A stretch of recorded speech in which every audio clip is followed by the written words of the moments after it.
The federal minimum wage hasn't been raised since something like 2009. And it's one of the contributing factors to why we have crisis levels of income inequality that we haven't seen since just before the Great Depression.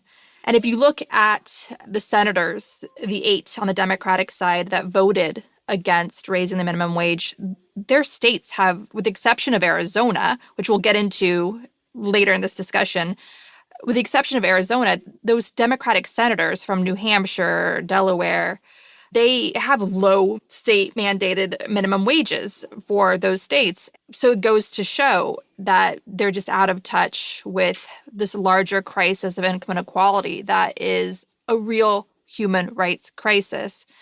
People should not be making poverty wages. People should not be having to juggle several jobs and work constantly just to put food on the table. Poverty gets inherited generation after generation. We do not live in a meritocracy. We live in a growing corporate oligarch-driven power structure where we're dependent on an oligarch, Elon Musk, to drive our space exploration now. So we're dependent on oligarch Jeff Bezos to own the Washington Post and keep those journalism jobs in business at a time when newsrooms are shrinking. We shouldn't have a economy and a democracy that is dependent on oligarchs being benevolent, because that's the danger here. And we need to bring back the middle class. We need to expand the middle class. We need greater fairness.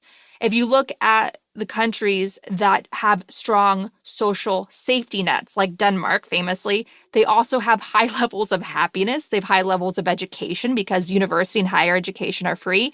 And they also have extremely low levels of corruption.